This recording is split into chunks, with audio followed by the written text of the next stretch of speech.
منتخب ہو کے آئے ہیں، ان کے کو عوام کا درد ہوگا، دکھ ہوگا.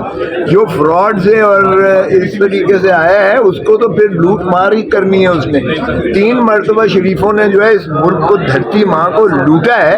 لوٹنے کے بعد پھر چوتھی مرتبہ آپ چاہتے ہیں کہ ہم ان کو پھر یہاں دے دیں سر کا تاج پہنا کر، اور ان کو جو ہے لوٹ مار کر کے پھر یہ لندن چلے جائیں اور پھر اور زیادہ اپنی دولتیں. سر اس طرح یہ اسمبلی چل پائے گی کہ نہیں چل پائے گی؟ اس طرح سے تو نہیں چلے گی. اگر اس طرح گھس بیٹھیے چور ڈاکو بیٹھ گئے لٹیرے، پھر نہیں چلنے. بھائی صاحب صدر کے حوالے سے آج کو انتخاب، اس کے حوالے سے کیا آپ کی رائے ہے، کیا کہنا چاہتے ہیں؟ دیکھیں ہم نے تو ایک چھوٹے صوبے کو نمائندگی دی ہے، ہمارے پارٹی کے تو نہیں ہے. اب یہاں تو باپ یا بھائی یا بیٹا یا بیٹی کو دیتے ہیں. یہ نون والے دیکھا ہے ادھر بندر بانٹ کی ہے. اس طرح بھی کبھی ریاستوں میں بنٹوارا ہوتا ہے. صدر بنا دو فلانے کو، وزیر اعظم بنا دو بھائی صاحب کو، بیٹی کو جو ہے وزیر اعلیٰ بنا دو، ابھی سمدھی صاحب کو وزیر خزانہ بنا دیں گے، حمزہ کو جو ہے کوئی اور دے دیں گے. تو یہ تو جاگیر ہمیں غلام سمجھا ہوا ہے یار. یہ تاج برطانیہ کا کیا تسلسل ہے کہ مغلیہ سلطنت کے یہ مہاراجے جو ہے ادھر سے تاج پوشی کے لیے تشریف لے آئے لندن سے،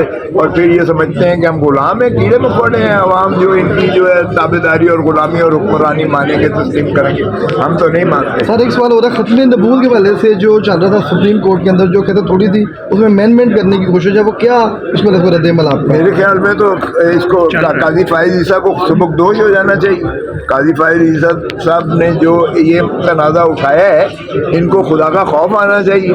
یہ کیسا چیف جسٹس ہے پاکستان جس کو یہ نہیں پتا ہے کہ قانون کو اور آئین کے سے یا اس طرح لوگوں کے جو ہے جذبات سے، پاکستان کے اور مسلمانوں کے جذبات سے اس طرح سے کھلواڑ کیا جا سکتا ہے. یہ کسی سیاسی جماعت والے نے کیا ہوتا تو آپ نے تیا پانچا اس کا کر دیا ہوتا، اور لوگ گھوڑے سڑکوں پر مارتے. Sir thank you. کھوسا صاحب بتائیے گا کہ کل تو پارلیمنٹ میں آپ کا سردار کا لفظ گونج اٹھا. ایک بندے نے تو آپ کا لفظ سننا پسند نہیں کیا تھا. کل تو پورا پارلیمان سردار کے نعرے لگ گئے. او بھائی دیکھو، میرا تو جدی پشتی حسبی نسلی ہے. کوئی میں اپنا آج سے لکھنا نہیں شروع کیا. اور یہ تو قرآن شریف میں بھی ہے. اللہ تعالیٰ نے فرمایا اور ہم نے قبیلے بنائے تاکہ آپ کی پہچان ہو. او بھائی یہ قرآن میں لکھا ہوا ہے. پھر چیف جسٹس کون ہوتا ہے؟ قاضی فائز عیسیٰ کہنے والا کہ آپ اپنا نام کے ساتھ سردار کیوں لکھتے ہو؟ میں نے پوچھا ہے قاضی کیوں لکھتے ہو؟ آپ کہاں سے قاضی بنتے ہیں؟ میں نے پوچھا ہے کہ سردار آپ کا جو سینئر موسٹ جج ہے سردار طارق مسعود، وہ سردار کیوں لکھتا ہے؟ تو ظاہر ہے کہ پھر میری جو پارلیمان تھے اس میں تو شور ہوا کہ نہیں سردار لکھو اپنے نام کے ساتھ. اور میں آپ کو جو حکومتی بینچ ہے وہ بھی سردار کہتے ہیں یا وہ صرف ابھی بھی لطیف کھوسا صاحب کہتے ہیں؟ مجھے تو یار کوئی لطیف کہے کوسا کہے مجھے کوئی فرق نہیں پڑتا ہے. میں تو اب اگر لوگ کہتے ہیں کہ ان کو معیوب لگا ہے، ان کو برا لگا ہے کہ چیف جسٹس کون ہوتا ہے اپنے اس عہدے پہ یا کرسی کا ناجائز فائدہ اٹھا کر اس طرح کا یہ کہے کہ آپ سردار کیوں لکھتے ہو. اس کا کوئی کیس کے ساتھ تعلق ہے؟ اس کا کوئی قانون کے ساتھ تعلق ہے؟ اس بات کا کوئی آئین کے ساتھ تعلق ہے؟ آپ اتنے بڑے منصب پہ بیٹھ کے اتنی جو ہے وہ بات ایسی بات کرتے ہو تو پھر میری پارلیمان کو جو ہے یہ معیوب لگا اور انہوں نے بیک زبان کہا. اور باقی ٹریجری والے جو حکومتی کابرین ہیں وہ اس جانب بھی وہ بھی مجھے اپنے پورے نام سے بلاتے ہیں. میرے شناختی کارڈ میں ہے، میرے پاسپورٹ میں ہے.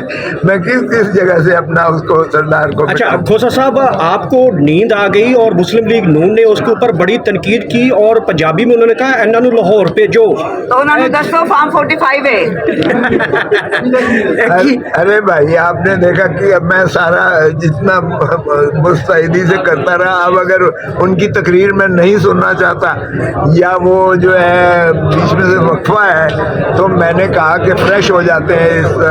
تھوڑا لٹل نیپ، شارٹ نیپ ناپ لے لیا. وہ تو اسکول میں بھی جب ہم ہوتے تھے تو ٹیچر کہتی تھی take a little bit of rest اور ڈیسک کے اوپر سر رکھ کے وہ کرواتی. اچھا کھوسا صاحب، آج 9 مئی کے حوالے سے پارلیمنٹ میں بڑی اہم تقریریں کی گئیں اور ایک آزاد جوڈیشل انکوائری کی جو ہے وہ بات کی گئی. کیا لگتا ہے کہ آزاد جوڈیشل انکوائری جو ہو پائے گی؟ دیکھیں یہ ایک تو یہ ہمیں جمہوریت کا بھاشن نہ دیں یہ جو اپوزیشن والے یا ماشاءاللہ دوسری جانب سے کہہ رہے ہیں. جمہوریت کی ان کو حرف ابجد نہیں آتی ہے.